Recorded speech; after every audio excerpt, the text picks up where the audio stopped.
Alors, ça fait combien? C'est gratuit. Ah, dites pas ça parce que sinon tout le monde va se ruer ici au centre commercial à Martigues. J'en ai pour 3,34 €. Bon, donc c'est pas donné. trop cher, on a bien compris. C'est pas donné. C'est pour vos tables de fête que vous complétez là ou Non, c'est pour manger comme ça tous les jours. pour le plaisir? Voilà, pour avoir un peu des vitamines, pour se maintenir en forme. Et c'est important. Bon, bah écoutez, C'est on vrai. vous souhaite d'ores et déjà de bonnes fêtes. Merci. Et puis, Vous de même. bonne continuation. Merci. Merci. Bon Merci courage. bien. Au revoir. Eh bien, nous, on va peser toutes les infos qui ont marqué le mois de février. Soyez les bienvenus dans cette rétrospective 2024. On poursuit donc notre tour d'horizon. On va revenir sur la démolition du théâtre de l'Olivier à Istres. Alors là, c'était très très marquant. Les 4 ans également du pôle entrepreneurial Mikado à Martigues. Et puis la rénovation du quartier du Liourat à Vitrolles, sans compter le don du sang rare. Et puis des manifs, un chapitre social bien fourni avec les lycéens, les enseignants qui montaient au créneau, les agriculteurs qui contrôlaient justement les produits, comme vous le voyez, là, les fruits, légumes en provenance des pays étrangers. Voici tout de suite la rétro février 2024 et on prend la direction de Clé Sud à Miramas en pleine manif.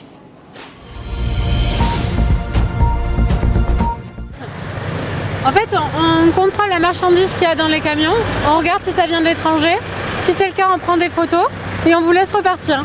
On peut regarder. Juste en ouvrant, on regarde. Marine Manassero est productrice d'huile d'olive dans la vallée des Baux-de-Provence. Elle et ses collègues agriculteurs arrêtent les camions frigorifiques et opèrent un contrôle visuel des produits frais en provenance de l'étranger. Marine, il y a quoi alors? La salade, la tomate espagnole. Ah, et on a un peu d'oignon de France aussi, en bas. Depuis tout à l'heure, on a vu des frites qui allaient chez KFC qui venaient de Belgique ou de pays de l'Est. On a vu des salades et des tomates qui venaient de Maroc ou d'Espagne. Voilà ce que vous mangez quand vous mangez des burgers en France. L'objectif de ces contrôles, c'est de montrer que la France importe de l'étranger des fruits et légumes qui ont subi des traitements interdits à nos paysans. Nous, on n'a plus guère d'autorisation pour travailler en matière de phytosanitaire, alors que tous les produits importés que vous retrouvez dans vos assiettes au restaurant, que ce soit des tomates, des tomates du Maroc, des haricots du Burkina Faso, des oignons du Chili, des pommes du Brésil, tout ça vous les retrouvez dans votre assiette au restaurant. Donc sans le savoir, vous êtes en train de négliger votre santé, parce qu'en mangeant ces produits-là qui ont été traités avec des normes non respectées, donc si vous voulez, inconsciemment, vous ingurgitez des produits qui vont nuire à votre santé. Alors nous, on voudrait que ce soit pareil pour tout le monde. Donc, soit on met tous les autres pays sur la même règle que nous, soit on arrête d'importer ces produits. Il va falloir mettre des règles, parce que ça ne va pas pouvoir durer. Des échantillons ont ainsi été prélevés pour être envoyés dans un laboratoire à Montpellier. Les résultats des analyses seront par la suite révélés à la presse. En haut des réformés, le cortège a mis du temps à grossir. Finalement, 1600 participants ont descendu la Canebière, rapidement rejoints par un cortège beaucoup plus bruyant.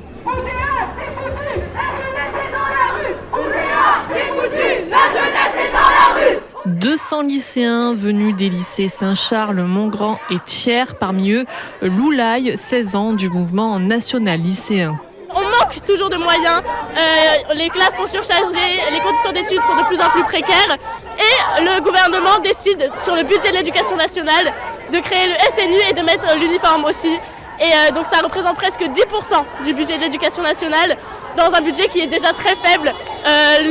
L'école publique est complètement méprisée et donc aujourd'hui les lycéens se mobilisent parce que c'est leur condition d'études et c'est leur avenir. La mobilisation des élèves ne surprend pas les manifestants. Marion Chopinet, secrétaire académique du SNES FSU Aix-Marseille. Les enseignants, les personnels de l'éducation, quand ils se mobilisent pour eux, pour leur salaire, pour leurs conditions de travail. Mais si on se bat pour nos conditions de travail, c'est pour que nos élèves aient des conditions d'études qui soient meilleures. Donc nos combats sont liés au combat des élèves, sont liés au combat des familles. On veut tous et toutes la même chose, que les élèves réussissent. La manifestation s'est terminée devant la direction des services départementaux de l'éducation nationale à proximité de la porte d'Aix.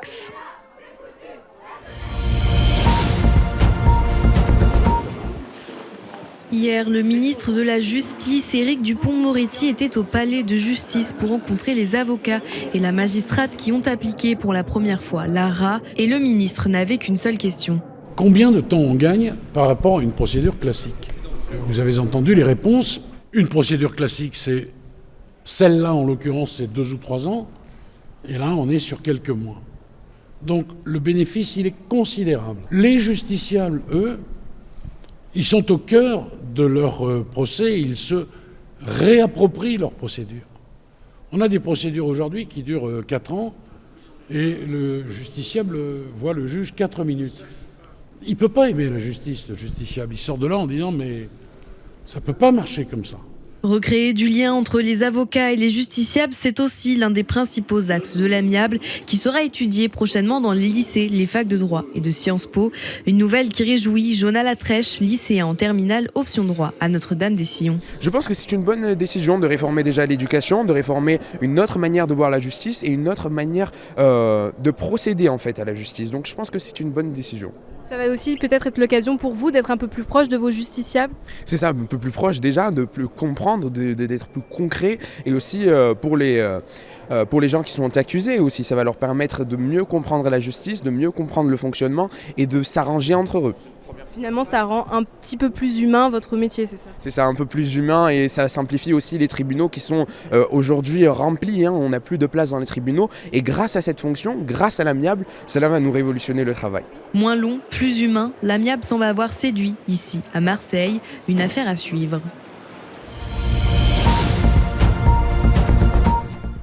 Durant des créneaux d'1 heure par groupe, les élèves sont mis en situation dans des lieux reconstitués. Salle de classe, terrain de sport, appartements et tribunal. Alors c'est une journée non seulement de sensibilisation, puisque nous faisons participer les élèves à un escape game, de façon à ce que, de façon concrète, si vous voulez, ils puissent prendre conscience du phénomène de harcèlement dans toutes ses dimensions. Et aussi cette idée que le harcèlement, c'est puni par la loi. Et c'est très très très important. Est-ce que vous les sentez sensibles, les élèves, à ce genre d'activité ? Extrêmement sensibles, extrêmement touchés aussi, touchés dans leur conscience, touchés dans leur chair. On a cette volonté d'engagement de la part des élèves et c'est quelque part l'âme du dispositif que l'on a pu mettre en place ici au campus Fontlongue. Les jeunes parlent aux jeunes, les élèves plus âgés sont à l'écoute des plus jeunes. Généralement, on a des questions sur le consentement parce qu'ils savent pas trop des fois, comme ils sont jeunes pour certains, réellement si c'est respectueux ou pas. Après, on a eu des questions aussi par rapport des enfants qui ne comprenaient pas pourquoi le porno ça pouvait être dangereux. Donc voilà, on leur répondait toujours de manière neutre pour pas les influencer non plus. Une initiative qui semble être efficace auprès des élèves du campus Fontlongue, alors qu'à l'échelle nationale, une enquête révèle qu'au moins un élève par classe est concerné par des faits de harcèlement. Ici, la population originaire d'Afrique subsaharienne est très présente. C'est la cible de cette campagne car les donneurs sont moins nombreux. Mais pourquoi ? On a posé la question au directeur de l'EFS PACA Corse, le professeur Jacques Caroni. Ils ne sont pas moins généreux parce que quand ils sont bien informés, ils viennent, il n'y a aucun problème. Je pense que c'est plutôt d'abord un problème d'information, mais aussi un problème, je dirais presque, de sciences humaines et sociales, de comprendre quels peuvent être les freins culturels, par exemple. C'est un acte de solidarité, c'est un acte citoyen, et toutes les religions favorisent, parce que sauver vraiment une personne, il n'y a rien de mieux. Sans rare ou pas, les donneurs se présentent et en général, ils connaissent bien l'exercice, comme Djibril ou encore Pascal. Jusqu'à présent, ouais, ça s'est toujours bien passé, aucun problème particulier, au contraire. Content d'être là et d'essayer de participer à ce mouvement-là, quoi. Chaque fois qu'ils viennent, je donne mon sang. Non, oui, je travaille à la mairie justement. C'est moi qui prépare pour le don du sang et du coup je donne mon sang en même temps. On va dire ça me prend quoi ? Ça me prend un quart d'heure. Et si je peux aider d'autres personnes, c'est volontiers. Ça se passe bien, c'est simple, je ne regarde pas la piqûre, je regarde de l'autre côté et après ça se fait tout seul. Des fois je ne me rends même pas compte, je me dis c'est terminé. Et voilà, non, c'est rapide, ça fait pas mal. Le sang, voilà, on le voit passer à travers le tuyau, mais c'est rien de bien méchant. Quelle que soit votre origine, donner votre sang peut sauver des vies. Vous pouvez prendre rendez-vous en ligne sur le site de l'établissement français du sang. Hôpital, personnel soignant, municipalité, Ligue contre le cancer ont entamé une collaboration dont l'objectif est de faire découvrir aux malades de Martigues et Port-de-Bouc ce qu'on appelle les soins de support. Des soins de support, ça peut être diététique, mais ça peut être également sport sur ordonnance, accompagnement. Là, nous avons une intervenante de tai chi, mais ça peut être également d'autres types de médecine complémentaires, comme la méditation en pleine conscience. Suivi psychologique éventuellement ? Dès le mois de mars, nous allons pouvoir bénéficier de ces consultations de psychologie à l'ESA. Il y a souvent un problème de légitimité par rapport à la maladie. Bon, mais ça y est, le médecin ne veut plus me voir, le cancer, je l'ai eu. Est-ce que j'ai le droit de continuer à bénéficier d'un accompagnement ? Oui, vous avez le droit.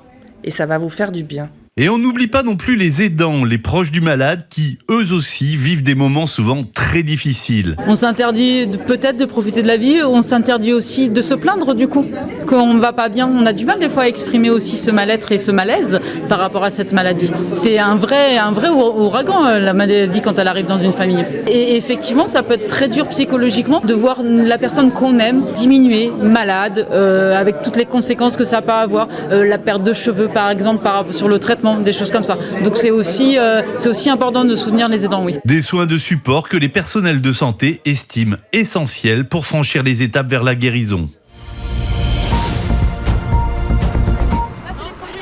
Nadia, tu veux qu'on les range dans le camion ? C'est une organisation bien ficelée. Nadia, bénévole au Secours Populaire, dirige la maraude. Comme on est beaucoup de voitures, on est obligé de s'arrêter pour pouvoir un petit peu circuler à pied, pour pouvoir repérer les sans-abri, pour les faire venir à nous. Ou sinon, c'est nous qui allons aller vers eux, en fait. Après, on va au foyer d'urgence Fort-Ben dans le 3e. Après, on finit à la Madrague. On finit toujours dans les foyers d'urgence. Parce qu'il y a des gens qui ne sont pas hébergés, qui sont dehors en attente. Donc, on leur fournit un peu de nourriture, un peu d'hygiène. Ces maraudes, le Secours Populaire en effectue 2 fois par semaine. Pour la 2e fois, une dizaine d'employés d'Aviaco, un de leurs partenaires, étaient présents. Ils ont apporté une centaine de sacs avec de la nourriture et des vêtements. Nicolas Rovero est son président. Le but, c'est de participer, c'est de rendre l'appareil, d'avoir une responsabilité sociétale. Voilà. Là, on va essayer de faire un peu plus parce qu'on n'a pas fait assez jusqu'à maintenant et c'est pas normal. Ça fait du bien quand on voit le Secours Populaire arriver. Ah ouais, heureusement, bien sûr, monsieur, bien sûr, heureusement. Parce que bon, on mange à l'intérieur, mais après, on mange à 6h du soir, à minuit, on a faim. C'est normal. Oui. Il passe pas. Moi, à mon avis, il passe pas assez souvent. C'est malheureux, mais il passe. C'est gentil, mais il devrait passer un peu plus souvent. Parce qu'on souffre, monsieur, il faut savoir qu'on souffre. Moi, ça fait 20 ans que je suis dans la rue, c'est la misère totale. Pour rappel, si vous voulez soutenir le Secours Populaire ou devenir bénévole, rendez-vous sur leur site internet secourspopulaire.fr.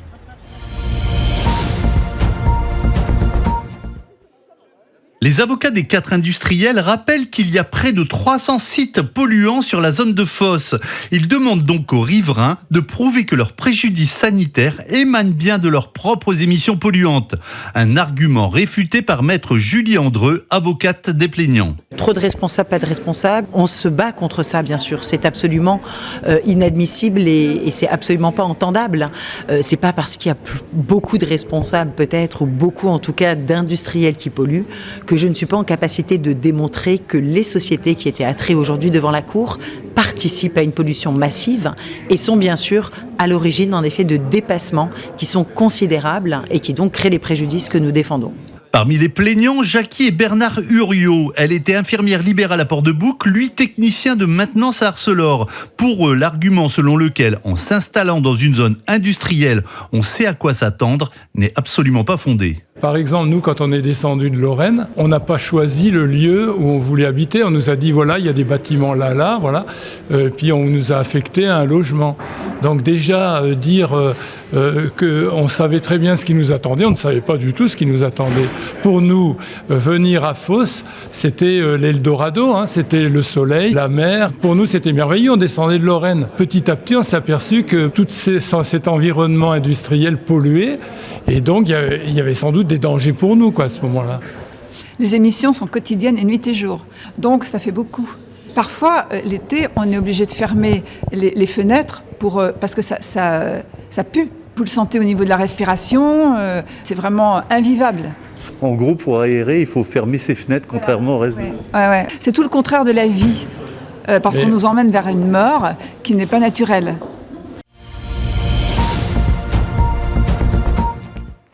son projet Ivance, appellation condensée pour hydrogène de Provence, la société Géocel teste ici différents types de panneaux solaires et de flotteurs, susceptibles de résister à un environnement hyper salé. Pour vous donner un ordre de grandeur, c'est à peu près 8 fois la concentration en sel de la mer Méditerranée. On est à 340 grammes de sel par litre d'eau. Donc nous avons appris sur la corrosion, sur la production d'électricité et également sur la façon de monter une ferme solaire flottante. Donc avec les contraintes de courant, les contraintes de vent, toutes les contraintes mécaniques autour d'une ferme solaire flottante.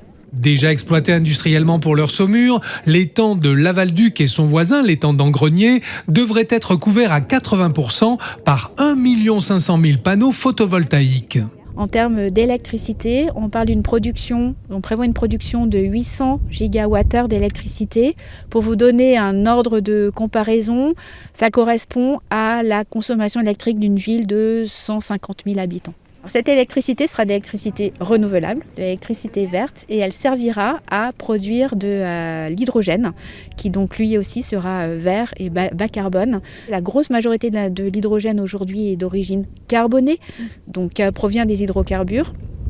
Et là, l'intérêt de l'hydrogène bas carbone, c'est que sa production n'émet pas ou très peu de CO2. Cet hydrogène vert sera destiné à la zone industrielle-portuaire de Fos-sur-Mer. Construction des panneaux solaires flottants anti-corrosion prévue dans les années 2026-2027 pour une mise en production d'électricité renouvelable en 2029.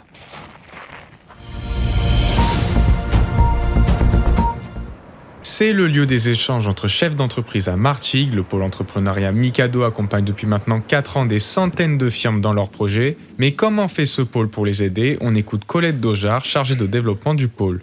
Le but d'accompagner l'entrepreneur dans son activité, dans le développement de son activité. Il y a aussi pas mal de mise en réseau qui va se faire. On oriente vers les réseaux d'entreprise, les réseaux business. Et on essaie aussi surtout de créer des liens, des synergies entre les chefs d'entreprise. Ça leur permet de ne pas rester seuls et de grandir en fait en tant que chef d'entreprise. En plus d'accompagner, ce lieu permet aux start-upers de se rencontrer et d'échanger leurs idées qui peuvent aller même jusqu'à des partenariats, comme par exemple pour Olivier Bals, chef d'entreprise. Complètement. Alors, c'est vraiment adapté et d'autant plus que vous rencontrez d'autres chefs d'entreprise, donc ça fait aussi travailler le réseau. En fait, on s'est rencontrés sur une réunion réseau, notamment avec le G-Web. Et derrière, on s'est retrouvés sur l'espace coworking, on a échangé sur le management, sur le recrutement. Et derrière ça, on a fait du conseil sur du recrutement. Si vous voulez un renseignement, travailler avec le pôle Mikado ou bien louer leurs locaux, vous pouvez vous rendre sur le site lemikadomartigues.business.site.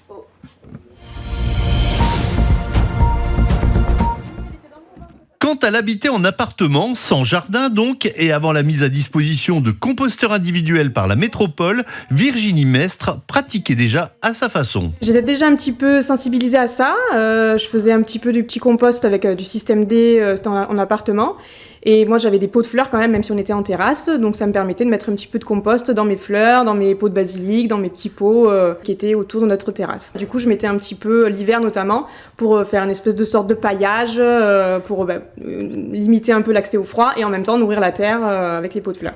Et ça marchait ? Oui, j'ai très très peu de plantes qui sont mortes l'hiver de froid. Quand on a déménagé en maison, du coup, cette fois-ci, l'année dernière, elles ont quasiment toutes repris une place dans le jardin. Installée désormais en famille à Miramas dans une maison avec jardin, Virginie s'est équipée cette fois du gros composteur en bois fourni par la métropole contre la somme de 10 €. Ça permet de renourrir la terre et de redonner à la terre ce qui vient d'elle en fait. Directement, et du coup de faire un cercle vertueux, un cercle de vie. Ce qui est parti de la terre pousse, nous fournit en nourriture et on lui rend pour qu'elle puisse continuer à nous produire de bons fruits, de bons légumes et pour permettre qu'on mange de mieux en mieux et qu'on mange sain dans toute cette société où c'est pas forcément toujours facile d'avoir accès à quelque chose qui est plutôt bon pour les futures générations. Si, comme Virginie, vous souhaitez vous aussi produire votre compost, la métropole vous permet de vous équiper pour la somme donc de 10 €, soit du gros composteur en bois pour le jardin, soit d'un lombricomposteur pour appartement. Tous les renseignements à retrouver sur le site de la métropole Aix-Marseille. Après le quartier des Pins, c'est au tour du quartier voisin Le Liurat, plus au sud, de faire peau neuve. Circulation repensée, renouvellement de l'offre de logement, plus d'espaces publics et de végétation pour s'adapter au changement climatique. L'objectif est de faire évoluer en profondeur ce quartier qui commence déjà à changer, comme l'explique Loïc Gachon, le maire de Vitrolles. On va livrer l'école qui fait partie de la convention cette année. Les travaux sur le parking sud des Pins vont commencer cette année aussi. Et après, il restera cette grosse opération du Liurat qui est le cœur du sujet et qui arrivera au moment où on pourra, quand on aura géré les questions de relogement. Michael Sibillot est le préfet pour l'égalité des chances de Marseille. C'est à la fois un projet sur l'habitat, comme ça a pu nous être expliqué, mais un projet aussi d'aménagement de l'environnement de l'habitat, sur la voirie, sur la constitution d'un mail piétonnier, sur l'aménagement des équipements publics. C'est tout ça un programme de rénovation urbaine et ce programme ici l'illustre parfaitement bien. Martial Alvarez, vice-président de la métropole Aix-Marseille-Provence, délégué à la cohésion sociale et territoriale. En ce moment, la métropole porte le plus grand chantier de rénovation urbaine de France. On le porte sur la commune de Marseille. C'est ce qui a fait beaucoup d'actualité récemment, mais aussi Martigues, Port-de-Bouc, Aix-en-Provence, Salon.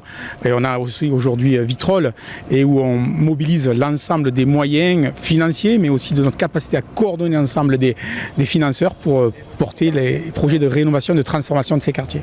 Ludovic Piette est un habitant du quartier. Quand on a grandi au Liurat et sur les quartiers voisins, c'est sûr que ça fait un choc de se dire qu'il va être détruit.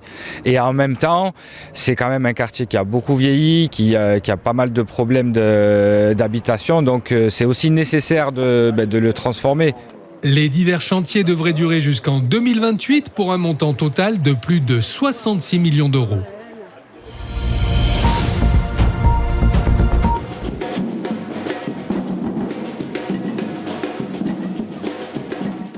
Au revoir était le mot de la soirée. Un grand nombre d'habitants ont répondu présent et ont tenu à rendre hommage à cet emblème istréen culturel, le théâtre de l'Olivier. L'artiste chorégraphe danseur Antoine Ménestrel est venu mettre sa pierre à l'édifice en proposant un spectacle sur les murs du théâtre. C'est avec émotion qu'il évoque sa participation.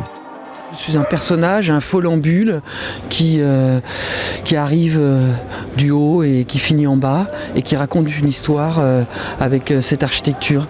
Et donc il y avait des demandes de la première pierre que l'on va démolir jusqu'à la présentation du futur théâtre. Avant de devenir en 1975 le théâtre de l'Olivier, le lieu, créé en 1931, fut une salle des fêtes transformée en casino municipal puis en centre culturel. C'est donc une page de l'histoire istréenne qui se tourne sans tristesse, c'est ce que nous confie Nicole Julia, adjointe au maire d'Istres. Alors on voulait que ce soit quelque chose d'artistique pour dire au revoir à ce bâtiment et pouvoir accueillir l'autre sans qu'on reste sur une impression de tristesse. Et Antoine de Ménestrel, je trouve que c'est vraiment quelqu'un qui lui a dit au revoir pour nous, de près, qui a caressé les colonnes, qui a vraiment câliné les façades, qui l'a regardé, et en fait il nous a prêté son corps pour qu'on puisse à un moment, nous aussi, lui dire au revoir, parce que ça tourne une page, mais sans tristesse. Le futur théâtre gardera le même nom, il sera agrandi et proposera même un restaurant panoramique, ouverture prévue en 2026. Formidable, franchement. L'Open 13 de tennis a débuté ce dimanche au Palais des Sports de Marseille avec les matchs de qualification. Plusieurs Français au programme, Lucas Pouille, Hugo Gaston ou encore Pierre-Hugues Herbert qui ont pu se qualifier pour le tableau final. Celui-ci commencera ce lundi 5 février et se terminera ce dimanche. Un tournoi très apprécié des joueurs qui aiment ce public marseillais. Le public est heureux de venir à Marseille parce que je pense que c'est une semaine extrêmement bien organisée. Il y a un bon espace pour les fans de tennis. Il y a quand même des beaux matchs, des très beaux noms à voir et une superbe ambiance, c'est certain. Un public de passionnés venus par centaines pour ces matchs de qualification. J'étais jamais venu ici à l'Open 13 et de voir du tennis, des noms qu'on connaît comme Lucas Pouille, donc c'était très sympa. Andy Murray, Grigor Dimitrov, Richard Gasquet ou encore Hugo Humbert auront l'occasion d'être servis par plus de 30 ramasseurs de balles, âgés de 12 à 16 ans, tous du département Bouches-du-Rhône. Ça nous permet de voir tous les matchs et d'être très près des joueurs parce qu'on est sur le terrain. Et voilà, et c'est que du positif en fait. Du positif et des sourires, il y en aura sans doute toute la semaine avec peut-être la victoire des joueurs tricolores. Pour rappel, le Nîmois Benjamin Bonzi s'était incliné en finale l'année dernière face au Polonais Hubert Hurczak.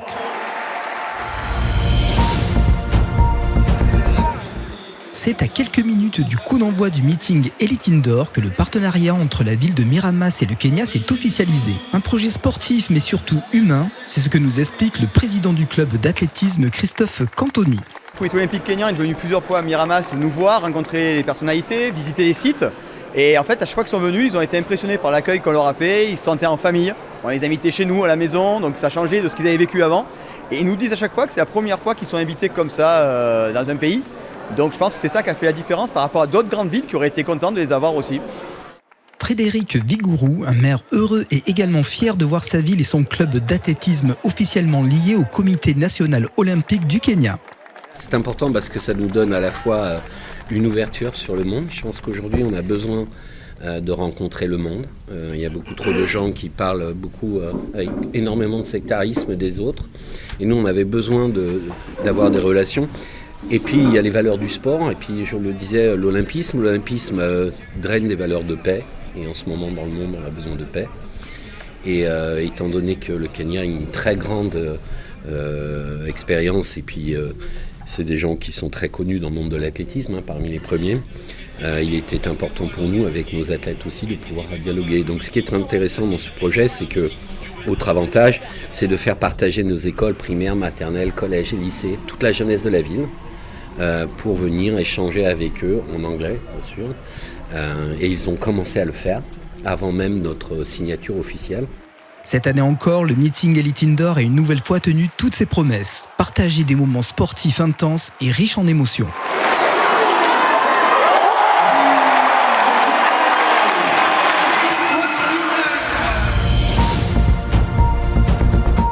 Dans notre région, c'est le plus gros gain de l'année. Et pour donner un ordre d'idée, 638 000 €, on a arrondi, c'est l'équivalent d'une semaine de salaire net de Kylian Mbappé. Alors quand on se trouve face à Joris Carrian, gérant du bar du commerce, la première question qui vient à l'esprit, c'est évidemment... Le nom, l'adresse, le numéro de téléphone, l'âge et le sexe du gagnant.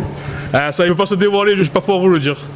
Il va être tranquille, c'est normal, je pense, avec une telle somme. Vous avez déjà connu ça ici au bar du commerce? On a eu des 10 000, 40 000 au grattage, sinon après on a eu des belles petites sommes, mais pas autant. Ouais, 40 000 c'est rien ça. Ah non, par rapport à 638 000, non. Vous sentez qu'il y a plus de gens qui sont venus depuis? Oui, un peu plus, ça vaut un peu plus. Hein. Ils espèrent gagner comme le grand gagnant. Hein. Les joueurs, c'est un milieu de superstitieux. Hein. Ah oui, beaucoup. Et c'était une mise de combien à la base? 12 €. Commercial pour le Paris Mutuel Urbain, le PMU, Gabriel Reich est venu offrir à Joris un trophée et un chèque pancarte avec le montant du gain. On en profite pour lui demander la recette de la victoire. Un gros gain sur 3 de plus de 100 000 € sont joués en spot à 2 €. Un spot, en fait, c'est le choix des chevaux aléatoires choisi par un algorithme créé par le PMU. Alors là, cette fois-ci, c'est pas le cas. C'était pas un spot. Le joueur a vraiment joué. C'était un quintet en 6 chevaux. Donc un quintet à la base, il faut trouver les 5 chevaux dans l'ordre de l'arrivée. Donc là, il en a choisi 6 et 5 des 6 sont arrivés dans l'ordre. Et donc il a pu gagner pour 12 € 638 000 €. Et c'était un résultat probable ou il y a eu des chevaux surprises dans cette course? Alors non, là c'était improbable. Le deuxième est arrivé à plus de 90 contre 1, le cinquième était à plus de 100 contre 1. Donc pour trouver l'arrivée dans l'ordre, il fallait vraiment être très bon ou avoir un peu de chance. Attention, on le dit, on le répète, on peut gagner beaucoup avec 2 € et tout perdre en jouant son salaire ou sa maison. Et un grand merci à toutes celles et tous ceux qui font Maritima et à toutes celles et tous ceux qui nous ont fait le plaisir de venir en cette fin d'après-midi. Merci à vous. C'est une nouvelle aventure qui s'ouvre pour Maritima Media. Il y a plus de 40 ans, on a créé cette radio. Il y a un peu plus de 10 ans, on a rassemblé radio, télé, site internet. Aujourd'hui, on a cette modernité qui apparaît. Je suis évidemment extrêmement satisfait de pouvoir disposer de tels outils. Maritima qui est c'est pas moi qui le dis, beaucoup de gens le disent, qui est un média exceptionnel. C'est une bonne nouvelle que ce média Maritima qui soutient les communes, notamment bien sûr la ville d'Istres que je représente aujourd'hui, aura un nouveau support bien plus pratique pour avoir les infos qu'il relaie. Est-ce que vous allez aller plus souvent sur le nouveau site que l'ancien ? Je vais y retourner parce que j'avais un peu abandonné Maritima dans mon quotidien. Mais clairement, je vais y retourner. Ouais. Ce nouveau site, il va te permettre d'être beaucoup plus proche des informations de Maritima, déjà de télécharger l'application, de recevoir des notifications quand il y a des nouveautés, de s'abonner à certains types d'informations, de s'abonner à la radio, de revoir les replays. Il va permettre vraiment d'aller beaucoup plus loin sur les informations et les médias que met à disposition Maritima. Et un petit clin d'œil spécial pour Jean-Michel Darras, qui est le responsable du site.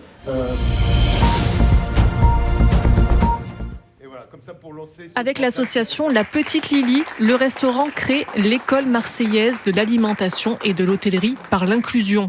De 18 à 62 ans, la formation sera gratuite pour tous et sans condition de diplôme. Une suite logique, Nadège Delmotte, directrice. Ça veut dire que la notion d'inclusion, elle est culturellement native ici. On est dans un restaurant gastronomique dont la moitié de l'équipe est en insertion et qui travaille avec une dimension solidaire. Et c'est ça qu'on veut essaimer. Donc dans les certifications existantes, dans les titres existants, on va valoriser, on va ajouter du contenu. Comment on parle d'alimentation durable, comment dans ton métier tu peux devenir un ambassadeur de la transformation et du secteur et de l'alimentation. Une initiative soutenue par les plus grands du métier, le Marseillais Alexandre Mazia, Guillaume Gomez, chef à l'Élysée, ou encore Thierry Marx, chef et président de l'UMIH. Pour lui, l'inclusion, c'est l'avenir. Il faut peut-être qu'on s'interroge sur nos modèles économiques de société qui fabriquent en permanence de l'exclusion. Et l'économie sociale, les actions comme celle-ci, montrent bien que dans l'économie sociale, il y a des solutions. Ça veut dire aussi de mettre des personnes, des fois, dans la réflexion qu'elles ne sont pas assignées à une situation sociale et qu'elles peuvent, au travers de ces actions de formation professionnelle, trouver un chemin pour leur vie. En attendant la finalisation d'un lieu officiel, la première adresse de l'école qui accueillera et servira le public sera au 50 Canebière. Rendez-vous au printemps.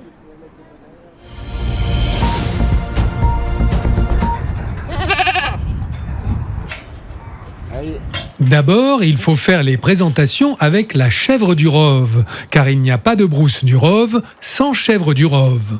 Bernard Thoron est éleveur fromager à Saint-Julien-les-Martigues. C'est une race qui a débarqué avec la création de la cité phocéenne, avec les Grecs. Donc c'est une race qui est née ici en fait, qui s'est adaptée ici, avec les conditions particulièrement difficiles de sécheresse, de canicule, de Mistral. On la reconnaît, ces cornes qui sont torsadées et qui montent en lyre sur sa tête. Cette race a pour particularité de faire un lait extrêmement riche, extrêmement doux, extrêmement crémeux, qui est différent du lait de chèvre qu'on connaît tous et qui nous permet de faire donc des produits laitiers, des fromages extraordinaires. Dans la brousserie, le lait chauffé patiemment exhale tous les parfums des collines où les chèvres sont allées paître. Pendant le parcours, elles mangent un petit peu de tout ce qu'elles peuvent glaner, c'est-à-dire de la salse pareille, du chêne blanc, du chêne vert, du romarin, qui donne donc la richesse et le parfum au lait. Arrivé à une température de 69 degrés, on ajoute au lait un peu de vinaigre blanc. Petit à petit, le lait se caille en brousse. Et voilà la brousse. Il faut alors l'égoutter dans les petits tubes dans lesquels la brousse du Rove sera vendue. Pour un litre de lait, on fait 5 brousses. Voilà. Donc, vous voyez, là, on a eu 12 litres hier. Ce qui fait que oui, c'est des privilégiés qui vont manger les premières brousses. Bien estampillées de leur étiquette AOP jaune et rouge, les brousses du Rove de Bernard Thoron sont vendues 1,50 € pièce tous les samedis matins au marché de Saint-Julien-les-Martigues. Voilà, tu les as eu tes brousses.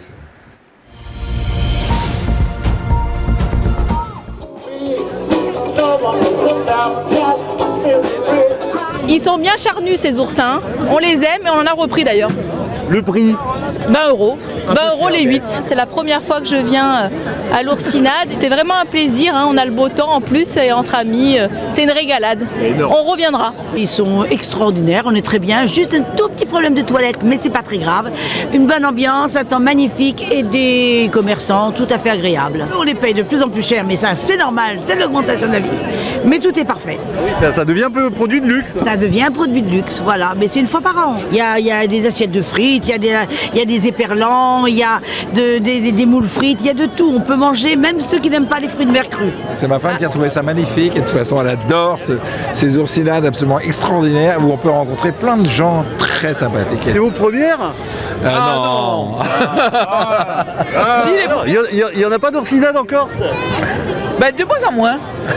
De moins en moins. On fait la protection des oursins, mais il y en a de moins en moins. Elles sont excellentes. On est venu passer un bon moment, un dimanche.